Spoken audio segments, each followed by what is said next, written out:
Hola, bienvenidos a esta clase sobre insuficiencia respiratoria aguda de la carrera de especialización en neumonología. Mi nombre es Pablo Rodríguez, soy médico especialista en neumonología y en terapia intensiva y trabajo en CEMIC.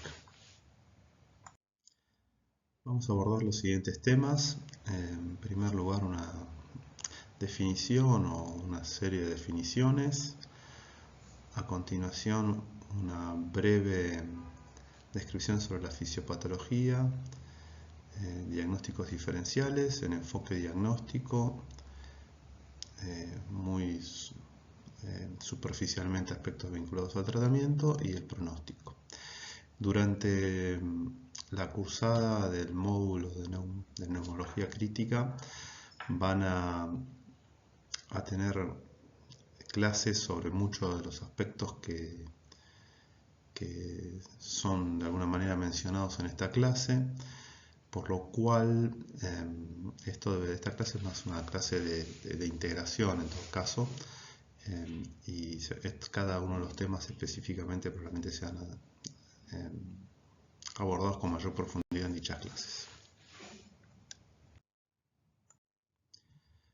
Uno habla de insuficiencia respiratoria cuando hay una condición que produce una incapacidad del sistema respiratorio para cumplir una o dos de sus funciones de intercambio gaseoso específicamente. Una con su función de bomba, es decir, la que permite manejar la ventilación alveolar, cuya manifestación principal es la hipercapnia, y otra cuando se altera el sistema de intercambio gaseoso, en el cual la principal manifestación tiende a ser la hipoxemia. Alternativamente uno podría ver más desde el punto de vista tisular, como una alteración o más de una alteración en los pasos necesarios para suplir oxígeno a los tejidos. De lo anterior se desprende que gráficamente podríamos hablar de una insuficiencia respiratoria hipoxémica, donde el trastorno primario tiene que ver con la oxigenación, y una insuficiencia respiratoria hipercápnica, donde el trastorno primario tiene que ver con la depuración de dióxido de carbono, que cuando es afectada lleva a la presencia de acidosis respiratoria. En término agudo y crónico no hay límites netos, en general tiene que ver más con el contexto clínico. En algunas situaciones específicamente, como por ejemplo el síndrome de distrés respiratorio agudo, que es una de las causas dominantes de insuficiencia respiratoria aguda, uno separa temporalmente, define la causa aguda cuando tiene un tiempo de duración inferior a una semana, por ejemplo, pero son límites bastante arbitrarios y muchas veces no se terminan cumpliendo. En el caso de las pacientes con insuficiencia respiratoria de tipo hipercápnica, muchas veces la diferencia entre agudo y crónico está dado por la presencia de acidosis respiratoria, como veremos más adelante. Bueno, vamos a mencionar brevemente la fisiopatología. Como decía, hay algunas clases específicas sobre este aspecto en la cursada, con lo cual va a ser una breve descripción de esto que nos sirva de introducción a lo que viene posteriormente. En relación a la fisiopatología, hay tres aspectos o funciones a considerar que de alguna manera interactúan entre sí, ¿no? Por un lado, la función de intercambiador que tiene el sistema respiratorio de gases, vamos a ir abordando después cada uno en particular. Por otro lado, la función de bomba, que es la que genera el movimiento o el flujo de gas, de aire o de la mezcla gaseosa que esté el paciente inhalando, y un sistema de regulación que permite ajustar los distintos parámetros para lograr mantener cierta homeostasis en los valores de dióxido de carbono y oxígeno específicamente, que está a cargo del sistema nervioso. Bueno, la forma más sencilla de modelo de intercambiador gaseoso es un modelo tricompartimental, En el esquema básico que ven acá estaría el alvéolo, un vaso sanguíneo con un sector venoso y un sector capilar, que sería la salida del sector alveolar, y una vía aérea de conducción. De acuerdo a la relación entre el flujo de gas que llega a la unidad alveolar, al alvéolo, y el flujo de sangre que circula por este capilar, uno puede definir zonas que tenían espacio muerto, donde obviamente el flujo es cero, sectores donde la ventilación es cero, pues digamos, por el mecanismo que sea, uno habla de shunt, y una situación ideal donde la relación entre la ventilación y la perfusión esté equilibrada, que es donde se optimizaría el intercambio gaseoso. Obviamente esto es un modelo. En situaciones fisiológicas y fisiopatológicas, en realidad hay una gran gama de situaciones intermedias que en general uno describe como desequilibrios entre ventilación y perfusión. No es que, si bien el 1 es el centro de la distribución y son la mayor parte de las unidades funcionan con una relación cercana a 1, bueno, la distribución de estas es una distribución casi normal, en estos términos.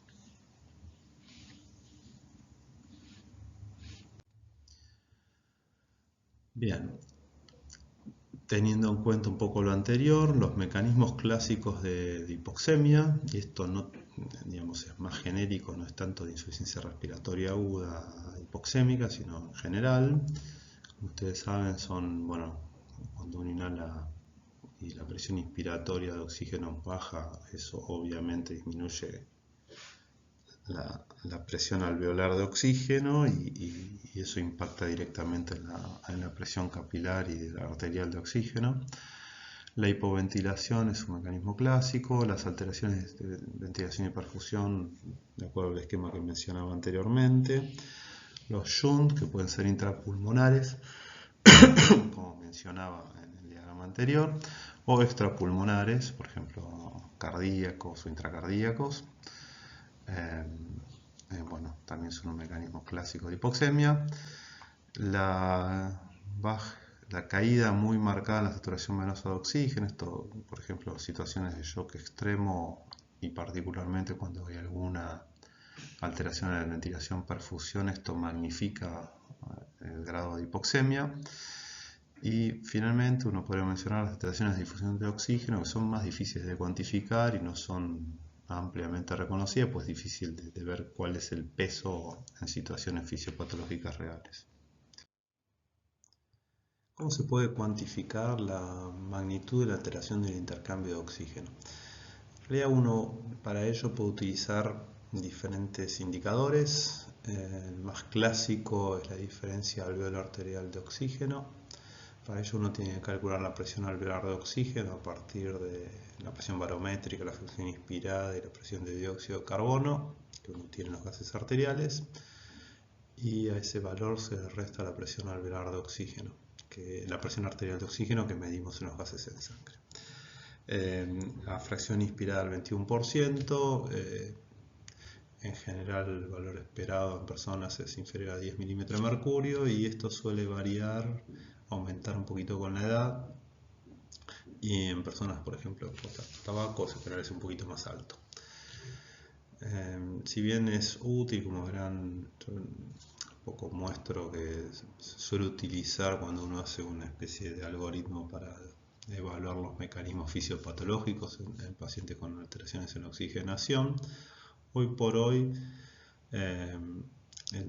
tal vez el indicador más utilizado para valorar esto en la práctica clínica es la relación entre la presión arterial de oxígeno y la fracción inspirada de oxígeno, también se la llama PAFI, que es la más utilizada en la literatura y en la práctica clínica. Obviamente estos indicadores usan datos que por un lado son instrumentales, como puede ser la fracción inspirada de oxígeno, y cosas que medimos bases arteriales, con lo cual uno puede inferir a partir de eso, como veremos a continuación, que estos valores o estos indicadores no son fijos dada una alteración fisiopatológica determinada y dado un seteo particular de las cuestiones instrumentales. Dentro de las cuestiones instrumentales a tener en cuenta, la más importante es la fracción inspirada de oxígeno, que afecta a los indicadores, ya lo veremos a continuación. Y otra cosa que yo no lo muestro acá, por ejemplo, son los pacientes que están en ventilación mecánica o algún tipo de soporte ventilatorio, el uso de PIP. Cuando uno usa PIP, en algunas personas eso mejora el intercambio de oxígeno, y a misma condición fisiopatológica eso puede mejorar instrumentalmente la relación que estamos observando. Con lo cual hay que tener en consideración estos aspectos instrumentales de los que estamos hablando. En este gráfico podemos ver la relación entre el gradiente de alveolo arterial de oxígeno como indicador de gravedad del intercambio de oxígeno y la presión alveolar de oxígeno, que es una función de la fracción inspirada de oxígeno. Y las líneas estas representan los valores esperados a diferentes alteraciones o heterogeneidades de ventilación y perfusión. Mayor alteración en la desigualdad de ventilación-perfusión, mayor desarreglo o mayor alteración de la presión de este gradiente alveolo arterial. Ahora, como ustedes pueden ver, si bien las curvas difieren entre sí, esto empeora, la curva tiende a tener valores más altos de acuerdo a la desigualdad de ventilación y perfusión. El pico suele ser diferente en función de la fracción inspirada de oxígeno, de tal manera que si uno tiene que comparar en qué situación estamos, o si uno quiere comparar en un mismo caso, convendría hacerlo siempre utilizando más o menos las mismas condiciones instrumentales, en este caso la fracción inspirada de oxígeno, como se ve acá. Si yo quiero comparar en qué situación estamos, y debería utilizar más o menos siempre el mismo valor. El otro punto importante de esto es que en general cuando uno incrementa la presión alveolar de oxígeno, más allá de las cuestiones que tienen que ver con la eliminación de la vasoconstricción hipóxica y demás, el gradiente alveolo arterial, cuando el trastorno es puramente por desigualdad de ventilación-perfusión, tiende a disminuir mucho, a diferencia de lo que ocurre en el shunt, como se verá a continuación. Aquí puede verse la misma variable, presión el gradiente alveolo arterial, en función de la fracción inspirada de oxígeno, cuando el trastorno fisiopatológico es un shunt puro. Como puede verse nuevamente, a mismo grado de shunt, el gradiente alveolo arterial varía en función de la fracción inspirada de oxígeno, por lo cual tiende a más o menos estabilizarse esa relación cuando uno se acerca al 100%. De tal manera que cuando uno quiere valorar la fracción de shunt, una forma de hacerlo, más allá que uno lo puede calcular, esto no vamos a entrar mucho en detalle, sino que es una estimación, uno debería hacer una evaluación del estado de ácido-base o gases arteriales cuando el paciente está respirando oxígeno al 100%. Eso, como decíamos antes, minimiza el efecto de la desigualdad de ventilación-perfusión y uno puede más o menos tener una apreciación del grado de shunt utilizando esta fórmula, ¿sí? Esto cuando uno está usando oxígeno al 100%. Un poco en general a modo de integración, si queremos usar algunos de estos parámetros para analizar ya un poco cuál es el mecanismo detrás de la hipoxemia, uno puede utilizar este gradiente alveolo arterial con las limitaciones que mencionaba antes. Si el gradiente alveolo arterial es normal, en general la hipoxemia es causada por baja fracción inspirada de oxígeno, que suele ser una cosa evidente por hipoventilación alveolar, que va a coexistir con aumento en la presión de dióxido de carbono, obviamente. Y si este gradiente es amplio, esto puede verse a la existencia de un shunt y o una alteración de distribución, ventilación, perfusión.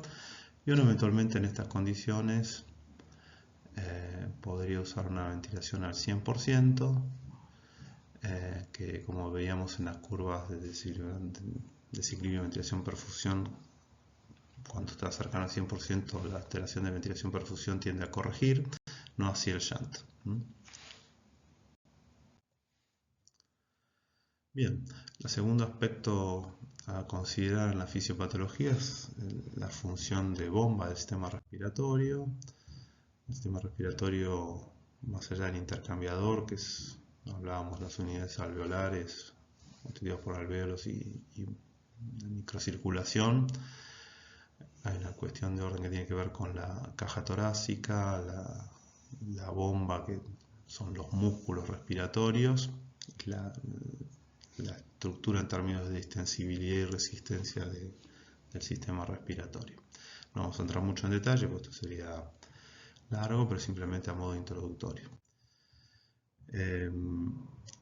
La función de bomba depende específicamente, más allá del control de ventilación que veremos a continuación, de la función de los músculos o el sistema neuromuscular que genera el trabajo respiratorio y la estructura de la caja torácica. El trabajo respiratorio, los músculos respiratorios lo realizan sobre la caja torácica, que es distorsionada. Esto es un diagrama de Campbell, no vamos a entrar mucho en detalles, pero lo realizan sobre la caja torácica y eso genera el cambio de volumen en el pulmón y es lo que termina generando la ventilación.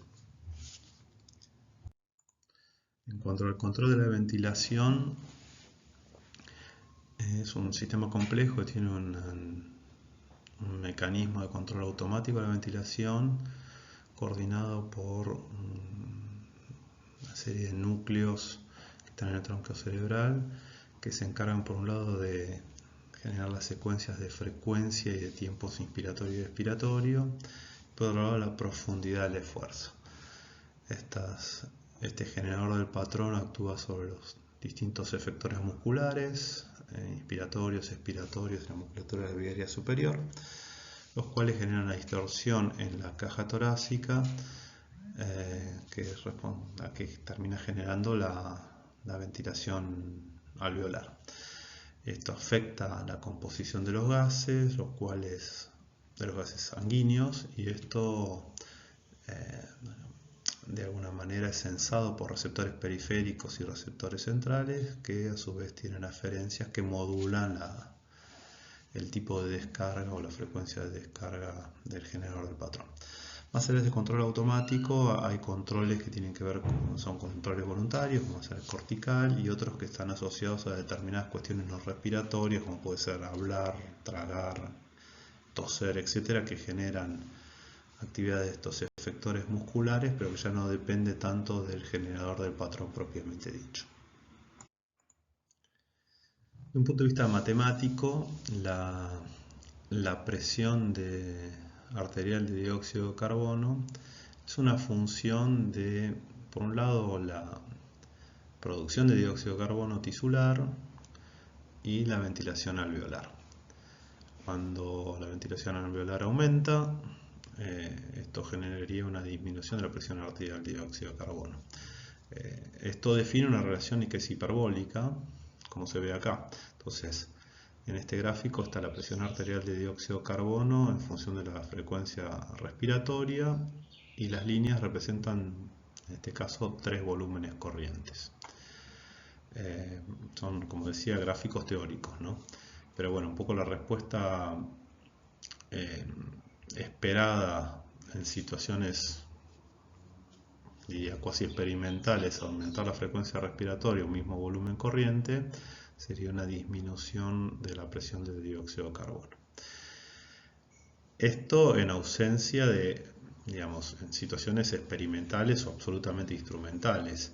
En una persona en quien uno produce una disminución de la presión arterial de dióxido de carbono por producto de la hiperventilación, lo esperado es que los centros de control de la ventilación rápidamente produzcan una disminución de la ventilación alveolar a expensas de bajar la frecuencia respiratoria y un poco el volumen corriente. Por el contrario, cuando se genera una situación de incremento en la presión arterial de dióxido de carbono, la respuesta esperada es un incremento de la frecuencia y del volumen corriente, ¿sí?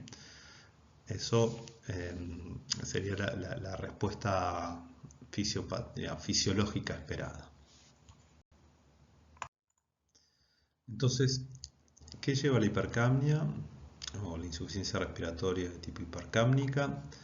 Por un lado, si hay alguna falla en el control automático de la ventilación, es esperable que la respuesta no sea, digamos, frente a la producción de dióxido de carbono, la respuesta no sea adaptada y termine habiendo un aumento de la presión arterial de dióxido de carbono.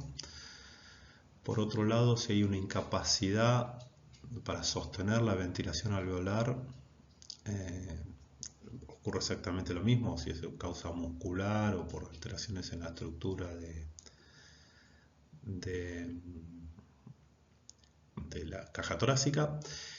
Y por otro lado, si hay una situación que lleva un incremento en la ventilación de espacio muerto, esto puede verse en situaciones de alteraciones de la distribución de la ventilación y perfusión, que lleva a que la fracción del volumen corriente inspirada que es desperdiciada como espacio muerto sea más alta, por lo tanto la ventilación alveolar disminuye. Bueno, a continuación voy a mencionar los diagnósticos diferenciales sin entrar mucho en detalle de cada uno de ellos. Van a tener en las clases del módulo descripciones particulares de muchos de ellos, en algunos otros casos no, pero bueno, cada causa o síndrome o enfermedad particular abarcaría una clase en sí misma, con lo cual sería demasiado extenso, ¿sí? Como decíamos en un principio, a fin de abordar el punto de vista de los diagnósticos diferenciales, conviene hacer una distinción entre insuficiencia respiratoria aguda, hipoxémica e hipercápnica, así que vamos a empezar con las hipoxémicas. Estas pueden tener causales por enfermedades alveolares, enfermedades bronquiales, enfermedades vasculares pulmonares, o incluso patología pleural. Dentro de las causas alveolares, cabe mencionar el edema agudo de pulmón de causa cardiogénica, la hemorragia alveolar, en general asociada a lesiones tipo capilaritis, que suelen manifestarse en forma aguda en el contexto de algunas enfermedades sistémicas. El trauma, en términos generales con ocupación alveolar. Las enfermedades pulmonares intersticiales, hay algunas que son infrecuentes, que se presentan en forma aguda, particularmente hay dos. Una es la neumonía intersticial aguda, que es una forma de injuria pulmonar aguda difusa, cuya causa no suele encontrarse, que tiene una presentación aguda o subaguda. Y por otro lado, la otra forma sería, así enfermedad habitual, sería la neumonía por organización, neumonía organizativa, que a veces en algunos contextos puede presentarse en forma aguda y generar insuficiencia respiratoria aguda. Uno podría también incluir acá, pero sería una aguda sobrecrónica, por ejemplo, una exacerbación de una fibrosis pulmonar idiopática que puede presentarse como insuficiencia respiratoria aguda hipoxémica. Las atelectasias, sobre todo son masivas, también pueden ser causa de insuficiencia respiratoria aguda. Y finalmente el síndrome de estrés respiratorio agudo, que es una causa frecuente de insuficiencia respiratoria aguda. Este puede a su vez ser producto de diferentes cosas. La causa más común son infecciones respiratorias, neumonías. Otra puede ser trauma, contusiones pulmonares múltiples, lesiones tóxicas, lesiones, algunas cuestiones a veces puede responder a alguna causa extrapulmonar. Cuando hay un cuadro inflamatorio muy extenso extrapulmonar puede secundariamente afectar los pulmones. Lesiones por inhalación de determinadas cosas, como puede ser, qué sé yo, de heroína, por ejemplo. Y lesiones por aspiración, broncoaspiración, ¿no? Que en general pueden llevar a síndrome de distrés respiratorio agudo. Esta patología va a ser abordada en una clase específica, con lo cual no me voy a extenderme mucho más sobre este tema. Después, causas bronquiales, en términos generales, como mencionábamos antes, la obstrucción bronquial aguda, sobre todo un bronquiofuente, en un paciente con cierto grado de incapacidad pulmonar, obviamente va a dar una insuficiencia respiratoria aguda hipoxémica por un mecanismo de Shunt. Algunas alteraciones vasculares pulmonares. Esto en general uno considera a la embolia pulmonar, sobre todo tienes una gran embolia pulmonar para que genere una insuficiencia respiratoria aguda hipoxémica. Las embolias pulmonares habitualmente, si bien alteran el intercambio gaseoso, no deben llegar al rango de alteración que uno usa para definir fisiopatológicamente la insuficiencia respiratoria hipoxémica, salvo en situaciones particulares, como por ejemplo cuando existe un shunt intracardíaco, podría ser una situación. Y como mencionaba acá abajo, shunt anatómicos. Esto, obviamente, las malformaciones arteriovenosas no suelen ser causa de insuficiencia respiratoria aguda hipoxémica. Entonces, en general pueden dar trastornos más de orden crónico. Pero, por ejemplo, hay un 10 o 15% de los casos de las personas que tienen foramen oval permeable, y en situaciones de incremento muy marcado de la presión en la arteria pulmonar, esto puede participar en empeorar el grado de hipoxemia por el shunt anatómico, y en ese caso podría tener una participación desde el punto de vista fisiopatológico. Y también habría que mencionar causas de tipo pleurales, en el caso de derrames o neumotórax muy significativos, que por el mismo mecanismo que la atelectasia en realidad terminan produciendo insuficiencia respiratoria hipoxémica. Bueno, ahora yendo a las causas o diagnósticos diferenciales de insuficiencia respiratoria hipercápnica, en general uno podría dividir en alteraciones que tienen que ver con trastornos parenquimatosos que producen alteraciones en distribución, ventilación, perfusión, que conllevan una alteración en la eliminación del dióxido de carbono, fallas en el mecanismo de control, que es el que regula el nivel arterial de los gases dentro de un rango fisiológico, alteraciones en la caja torácica y después alteraciones en los efectores musculares. Las alteraciones de la ventilación-perfusión como causas parenquimatosas son probablemente las más frecuentes en la práctica clínica, y muchas veces, si bien el trastorno primario es esto, coexisten otras alteraciones. Por ejemplo, lo más frecuente dentro de esto son los pacientes con exacerbaciones de POC que presentan insuficiencia respiratoria hipercápnica. El mecanismo subyacente suele ser la alteración de ventilación-perfusión, que produce una proporción de ventilación de espacio muerto en relación al volumen corriente muy alto, y eso lleva a una disminución de la ventilación alveolar que el paciente no logra suplir.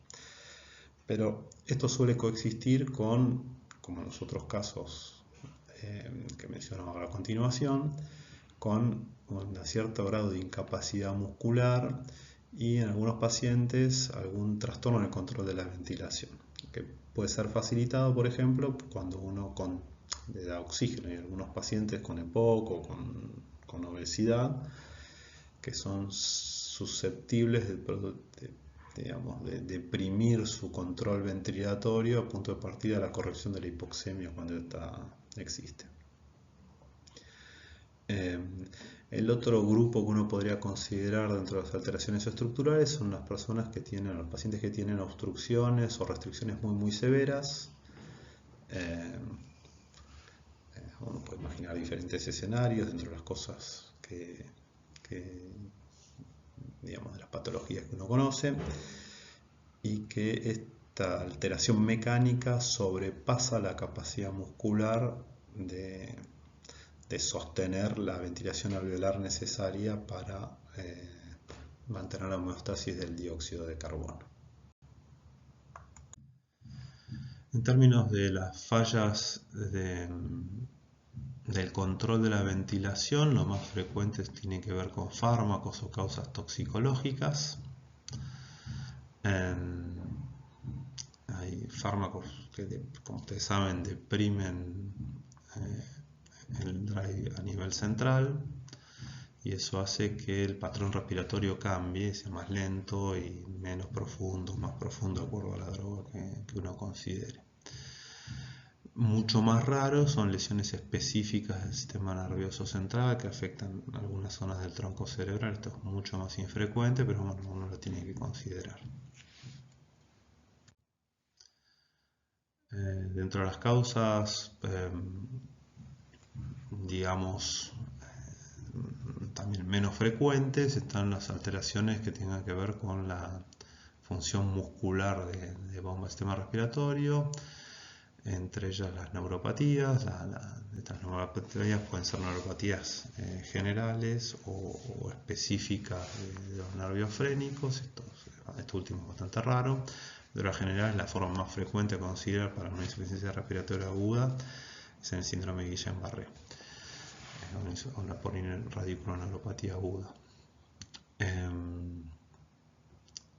Por otro lado, las alteraciones en la placa neuromuscular también son una causa frecuente a considerar dentro de la rareza, en particular en la miastenia gravis. Miopatías, es bastante infrecuente que den insuficiencia respiratoria aguda, una miopatía inflamatoria y demás, pero bueno, es una cosa que uno podría eventualmente considerar. Causas toxicológicas, eventualmente hay algunas drogas que pueden afectar el funcionamiento muscular y dar disminución de la capacidad contráctil, lo cual es bastante raro. Y una de las causas frecuentes vendría a ser el trauma, sobre todo el trauma raquicervical, que pueda producir por pérdida de inervación, con un control de la ventilación apropiado, o una insuficiencia muscular. Bien, vamos a avanzar a cómo, habiendo hecho una breve descripción de las causas a considerar, cómo podría ser en general el enfoque diagnóstico. Rápidamente las manifestaciones clínicas, esto es muy general porque cada cosa tiene sus cuestiones en particular, pero hay manifestaciones sistémicas de insuficiencia respiratoria aguda. Dentro de ellas las más significativas son las neurológicas, diría yo, en particular cuando en la insuficiencia respiratoria hipercápnica es más notable, porque los pacientes en general, cuando tienen este tipo de situaciones, tienden a deprimir su estado de conciencia. Manifestaciones cutáneas como la cianosis y demás, pero bueno, son cosas ya bastante más evidentes. Y después a veces los pacientes pueden tener manifestaciones cardiovasculares, como puede ser colapso o signos de insuficiencia ventricular derecha. Dentro de las manifestaciones respiratorias, tal vez lo más significativo a la hora de discernir esto es, más allá del examen físico que uno hace, es analizar el patrón respiratorio o el patrón ventilatorio, ya que esto puede dar pistas en general. Por ejemplo, cuando hay alguna falla en el control de la ventilación y demás, sea una droga o por algún otro mecanismo, uno va a ver que el patrón ventilatorio es inapropiado para la condición en términos de intercambio gaseoso está presentando ese paciente. De tal manera que es algo a prestar atención. particularmente cuando quiere analizar cómo está funcionando el control de la ventilación específicamente. Bueno, los exámenes complementarios, también esto, dado que son patologías muy diversas, uno puede usar, en general vamos a usar análisis de gases arteriales para, como habíamos dicho antes, definir que tiene insuficiencia respiratoria aguda el paciente, establecer un poco la severidad con las limitaciones que mencionamos y eventualmente hacer el seguimiento una vez que uno instaura el tratamiento, algunas cosas de laboratorio de ventilación aérea nuevo, imágenes, evaluación función respiratoria y algunas otras cosas que mencionaré a continuación. Bueno, el análisis de los gases arteriales es, como mencionábamos antes, importante tanto para la definición como la cuantificación de la importancia de la insuficiencia respiratoria. Hay parámetros, como ya habíamos dicho, vinculados a la oxigenación que tienen importancia a la hora de tratar de establecer la profundidad de la alteración y nos pueden ayudar también al diagnóstico diferencial. Hay algunos otros cálculos que uno puede hacer al hacer un análisis de gases en sangre. Vamos a usar la coximetría si uno quiere excluir, por ejemplo, una intoxicación por monóxido de carbono, una metalogluconemia, que pueden ser causa de insuficiencia tisular de oxígeno no vinculada a una patología pulmonar específicamente, o alguna hemoglobinopatía. Uno puede medir la P50, son todas cosas que uno puede hacer desde el punto de vista analítico con la misma muestra. Por otro lado, el análisis de la presión de dióxido de carbono, digamos, para que uno nos sirve también para discernir si la patología es estrictamente aguda o si es crónica o es una crónica acutizada, ¿no? En general, para que un paciente tenga insuficiencia respiratoria hipercápnica tiene que tener una presión de dióxido de carbono elevada, y para que esta sea aguda tiene que existir una acidosis, y en particular una acidosis con la compensación esperada que uno ve en los pacientes que tienen insuficiencia respiratoria aguda hipercápnica. Si la compensación, es decir, el nivel de bicarbonato aumenta por encima del valor esperado para una forma aguda, en general eso traduce una forma crónica, o si es algo intermedio, una forma aguda sobre crónica. Muchas veces esto complementa a lo que uno puede obtener de la evaluación clínica general del paciente. De los análisis de laboratorio, uno podría pensar en biomarcadores. No hay biomarcadores específicos para insuficiencia respiratoria aguda, más allá del oxígeno, el dióxido de carbono, obviamente.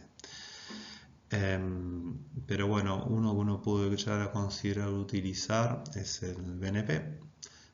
El BNP, como ustedes saben, es un biomarcador que aumenta cuando hay distensión de las cavidades cardíacas, y esto puede ocurrir sea por disfunción cardíaca primaria o en situaciones de aumento muy importante de la presión del ventrículo derecho. Y tiene algún valor diagnóstico cuando uno quiere, por ejemplo, discriminar en un paciente con insuficiencia respiratoria aguda si es de causa cardiogénica o no. Podría tener algún valor en un contexto clínico dado, obviamente, no en forma aislada. Y después tiene algún valor en términos pronósticos también, con lo cual es algo que uno puede considerar utilizar.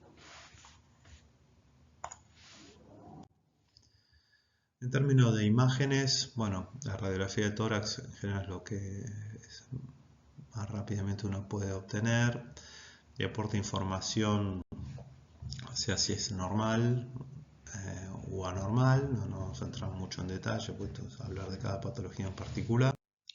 La ecografía pulmonar es un método popular en estos tiempos, debido a que en los servicios se suele disponer fácilmente de ecógrafos, y es una técnica relativamente sencilla de aprender.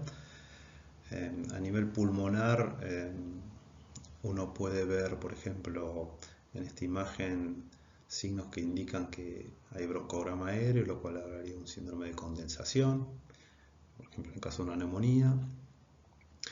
O a veces uno puede ver estas líneas, que son las líneas B, que en general indican edema intersticial pulmonar.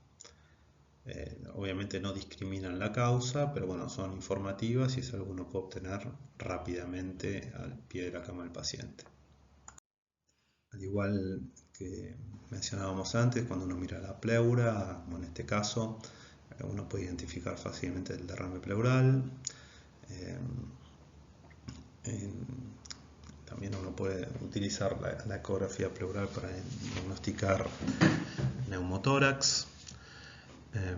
Y uno puede, por otro lado, evaluar la función diafragmática, a punto de partida ver la excursión del diafragma y el engrosamiento, como se ve aquí, del diafragma durante la inspiración, ¿sí?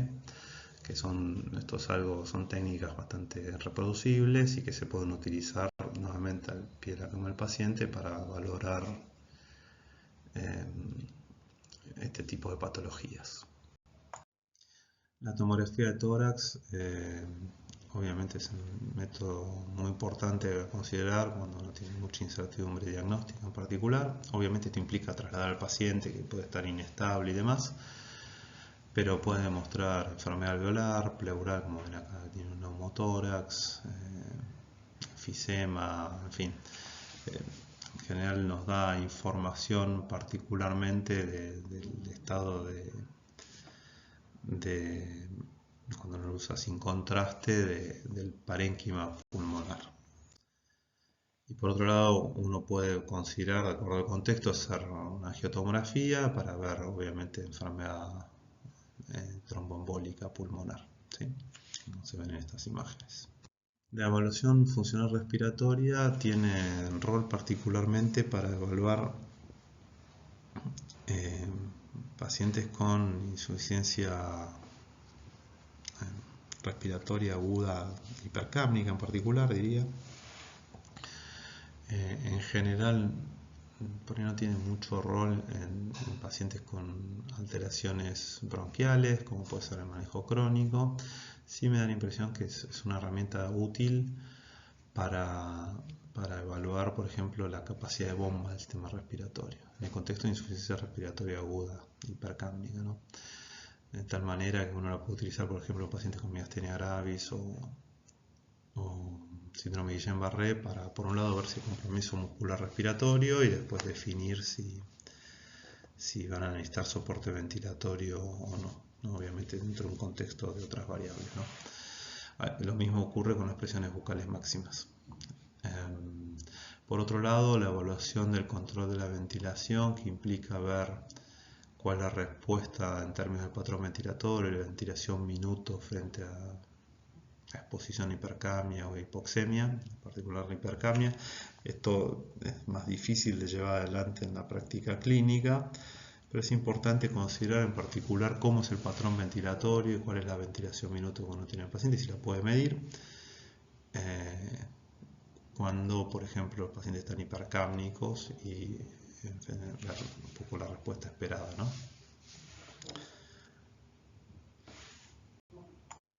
El ecocardiograma transtorácico, eventualmente transesofágico, también es una herramienta útil para ver dentro de los diagnósticos diferenciales cuáles pueden explicar particularmente las insuficiencias respiratorias agudas hipoxémicas, sea para buscar disfunción ventricular izquierda o para buscar incluso evaluar a un paciente con hipertensión pulmonar aguda, como mencionábamos antes, y en pacientes con insuficiencia cardíaca ventricular izquierda o disfunciones valvulares, ver un poco específicamente cuál es la causa y cuantificar la gravedad y poder planear el tratamiento.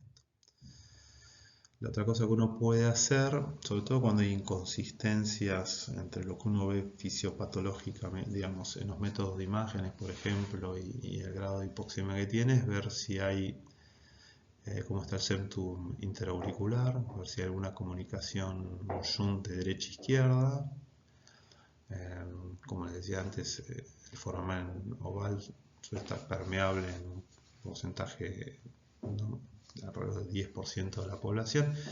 Esto eventualmente en situaciones de hipertensión pulmonar puede permitir que haya pasaje de derecha a izquierda y eso profundizar una hipoxemia generada por otro problema. La endoscopía obviamente tiene un rol diagnóstico, por ejemplo en el caso de una atelectasia, como se ve acá en esta imagen radiológica. También obviamente uno va a hacer algún acto terapéutico en la medida que se pueda. Uno puede ver lesiones de la vía aérea y ocupación y eventualmente tomar muestras, etc. Bien, vamos a abordar muy rápidamente aspectos vinculados al tratamiento. En el tratamiento hay medidas de tipo generales y medidas específicas de tratamiento de cada patología en particular. Las medidas generales involucran el manejo de la vía aérea, el uso de oxigenoterapia sea estándar o de alto flujo, actualmente está siendo muy utilizada. Y después el tema de ventilación mecánica invasiva y no invasiva. Van a tener charlas específicas de todos estos aspectos, así que no vamos a entrar muy en particular. Hay algunas medidas también como las técnicas extracorpóreas que uno puede considerar para pacientes más graves, pero son más difíciles de implementar y están disponibles en muy pocos lugares, al menos en nuestro país. Y al igual que, por ejemplo, podría ser la colocación de un, no sé, marcapaso diafragmático en pacientes con insuficiencia muscular por una lesión de trauma raquicervical. Y las medidas específicas obviamente dependen un poco del contexto de cada patología en particular. En términos pronósticos, y esto para ya ir cerrando la charla, es difícil definir porque, como ustedes vieron, el término de insuficiencia respiratoria aguda define una condición fisiopatológica causada por múltiples cosas que tienen evoluciones y por lo tanto implicancias muy diferentes entre sí. De todas maneras, algunos datos hay. En el caso de la insuficiencia respiratoria aguda hipoxémica, hay algunos estudios que han valorado la epidemiología y el pronóstico en términos globales. Este, por ejemplo, es un estudio publicado muy recientemente que involucra el análisis de internaciones durante 17 años en Australia y Nueva Zelanda, internaciones en terapia intensiva, y ellos definieron que si los pacientes tenían insuficiencia respiratoria aguda hipoxemia cuando la relación PaO2-FiO2 era inferior a 300 milímetros de mercurio. Como se ve en este primer panel, la frecuencia de esto dentro del total de admisiones era alrededor del 50%, es decir, la mitad de los pacientes hospitalizados en esas terapias intensivas se debían o presentaban insuficiencia respiratoria aguda hipoxémica, y esto no ha variado mucho a lo largo de los años, incluyendo acá en esta parte final que involucraría la pandemia. Y si uno analiza esto por estrato de severidad, ellos definieron el estrato de severidad basado en los puntos de corte que se usan en el síndrome de distrés respiratorio agudo. Sería leve, moderado, grave, de acuerdo a si esta relación de PAFI es entre 200 y 300 leve, de 100 a 200 moderada, menos de 100 severa. Y fíjense, las severas representan menos del 10% de los casos. Las leves a moderadas representan alrededor de 20-25% cada una, y esta línea roja representa a los pacientes, la frecuencia de pacientes a la admisión en la terapia intensiva. Analizar un poco cuál es el pronóstico en términos de riesgo de muerte a lo largo de los años de acuerdo a esa gravedad.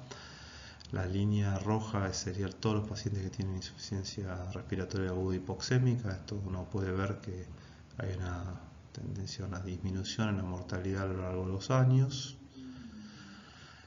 y esta mortalidad varía de acuerdo a la profundidad de la alteración respiratoria. Por un lado, los pacientes que no tienen insuficiencia, que tienen PAFI superior a 300, tienen menos riesgo de muerte que los otros, y los severos son los que tienen más chance de morir, esto ha ido bajando progresivamente.